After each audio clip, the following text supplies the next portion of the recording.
Hey guys, it's Adam from LLN. Check out our newest episode of Midnight Tour Episode 6 on youtube.com/loudlabsnews NYC.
¿Dónde vive? A 23, 35.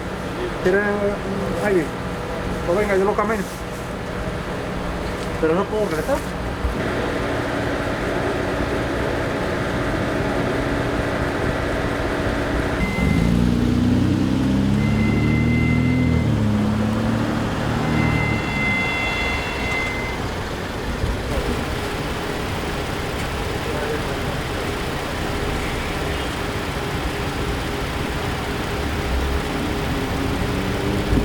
First, we want to just thank our officers tonight for taking a gun off the street, for doing their job, for doing it in a professional manner that we expect, using the proper police tactics to apprehend a known dangerous person in this community.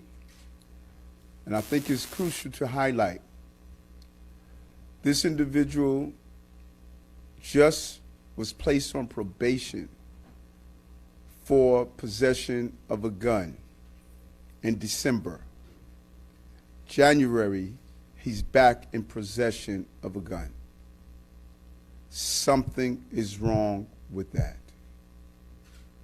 We are making tactical errors on preventing the law enforcement communities from being able to rid our communities of guns. That's unacceptable. There is a clear signal on the streets that it is all right to carry a gun in the city of New York. He was arrested at 14 years old for being in possession of a gun. At 16, he's arrested again, and this time he discharged the gun. What is it going to take? What is it going to take before we finally realize that we are endangering the lives of children by allowing children to carry guns that they are using on children?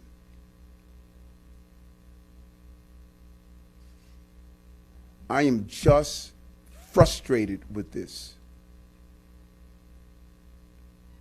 We are putting our communities in harm's way. We're putting our police officers in harm's way, and we don't seem to get it. It is unacceptable to be in possession of a gun in the city of New York. Yet the signal on the street that it is acceptable. I want to take my hat off to these officers. They showed a great level of restraint, able to apprehend a person who was arrested for having a gun before. And they were able to apprehend him without taking the life of a person. My police commissioner is putting all the methodologies that are needed, all of the police personnel on the ground, coordinating with the right plan. But there's one thing we need. We need help. We need help. We need our lawmakers to look at this and the overproliferation of guns in our community. We need them to look at the energy that's out there that say it's okay to carry a gun. And then when we make good arrests like this, we need to make sure they're prosecuted. And I want to thank DA Clark for understanding how important this is. We need the entire team on board to keep our city safe. We should not be in this hospital right now thanking God that that officer is alive. It's unacceptable. And so I thank this precinct. I thank the men and women who are out on patrol tonight and made the decision to put themselves in harm's way to keep the people of this city safe. One officer shot is one officer too many. One civilian shot is one civilian too many. Our city must be safe. That's the promise I made, and that's the promise I'm going to keep. And we're going to utilize our agency to carry this out. But we do need help to bring this city back to a safe city. I want to turn it over to the police commissioner. But again, we want to thank our police officers for the job they did tonight. And visiting that officer, lying in that bed, a gunshot wound to his leg. Just a few weeks ago, visiting an officer who was shot in the head. Earlier today, visiting the family of a 19-year-old baby that was shot in Burger King. This can't continue. Commissioner. Good evening. We stand here once again to address you, mindful of how fortunate we are yet again. Our officers are going to be okay.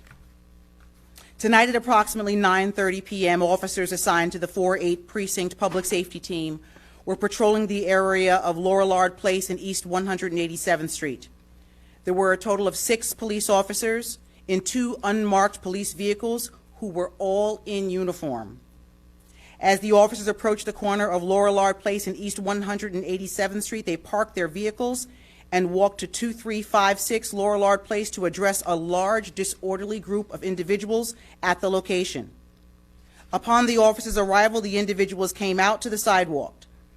As the officers approached one of the men, he failed to comply with the officer's orders to remove his hands from his pockets. After several attempts to have the individual comply, he began to physically struggle with the officers. At this point, there was a single round fired from the suspect's firearm that struck the suspect in his left groin area and then exited the suspect and struck the officer in the right leg. The officer and suspect were transported to this hospital by police vehicles, both with non-life-threatening injuries. I have watched the officers' body-worn cameras and their firearms have been inspected. At no time did any officer fire their weapons. The perpetrator is a 16-year-old criminal group member, and our officer who was injured is a 4-year veteran. Tonight is yet another example of how quickly incidents can escalate and how our officers risk their lives to keep this city safe. I've been privileged to lead the NYPD for 18 days, and it is the second time I've had to come to the hospital for an officer shot. It underscores that there are too many illegal guns on the streets of New York City, and all too often, those who are carrying them are young. A tragic issue the NYPD, alongside the mayor, is tackling head-on. I want to thank Dr. Patty and the incredible medical staff at St. Barnabas Hospital for their work, and I'm going to turn it over to the Chief of Detectives, James Essick, for details. Thank you, Commissioner, Mr. Mayor. Just like to give a brief overview of the investigation where we stand before I take questions. So at approximately 9:31 last night, in front of 2356 Lorillard Place, a location known to us as a problematic block with drugs, gangs, and disorderly groups. Two PD vehicles consisting of 6 public safety officers approach of a group of at least 7 individuals. As they approach, one male steps towards a white auto parked in front of. As he moves towards the car, he puts his hands in his pockets and repeated commands to show his hands are ignored. A struggle ensues and one shot is fired. The perpetrator is struck in the left groin. A bullet travels through and strikes our officer in his right leg below the knee. Recovered at the scene is one deformed bullet, one 9mm Sig Sauer. That gun is stolen from York County, South Carolina on October 17th of 2020. The perpetrator in this is a male 16 years old.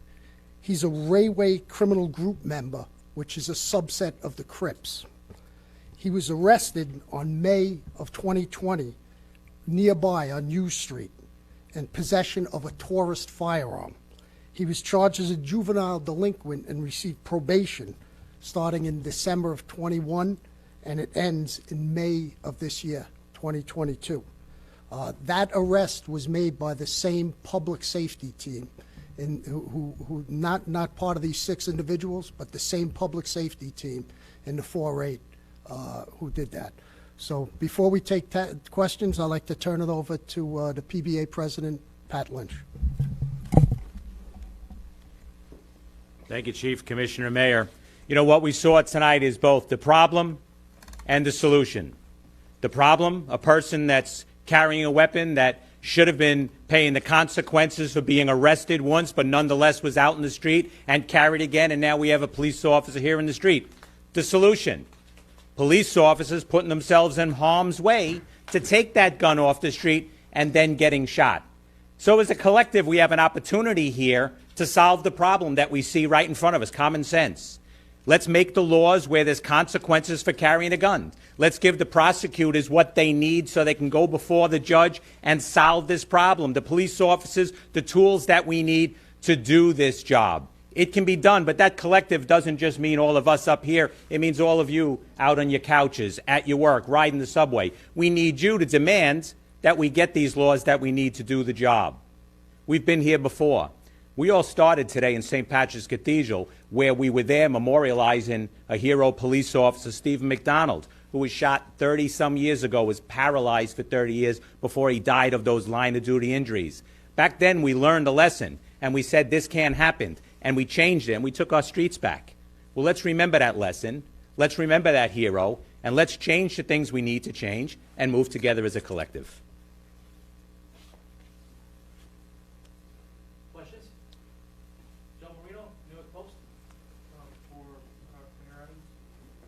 Mr. Mayor, particularly in the Bronx, over the past year, we've seen 16, 17-year-olds arrested with guns. And as the police can take people out of operation, you can make arrests, take that individual off the street and confiscate the gun. When they get into the courts, those cases are diverted usually to family court or youth court under the state's bail reform law. And it leads to the same outcome, where you see the juvenile offender go back to the same neighborhood or the same set of circumstances that has fostered that predilection for carrying guns. How do you solve for that without the help of the state legislature? It's a real challenge without the help of lawmakers in Albany. And the goal is to tweak the law in the right places. Anytime there's a gun involved, we have to look at that in a serious fashion, and now we're not doing that. That is the focus area, the gun. And we can't treat gun crimes as any ordinary crime. The theme that the gun must be exposed is the wrong direction. Other parts of raise the age we must look at.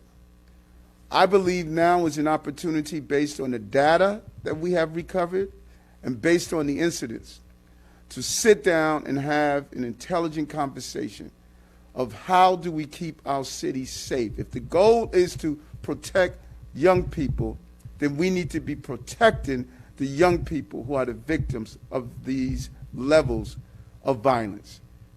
Because if we don't, we're just going to continue to have the faucet running and the officers are on the street with their cups running over with gun violence. A follow-up to that, you mentioned that this individual was a member of the railway crew. Yes, the Railway Crew. It's a subset of the Crips. And is this part of a larger dispute in the confines of 484 between railway and guns? Yes, you're going back to last summer. Railway, Third Side, Sev Side, Crip sets, fighting the Bloods in the Bronx. I think we had, if you recall, during the summer, late last year, 3 homicides of young individuals, 13-year-old, 16-year-old, 19-year-old, all part of this ongoing violence up there.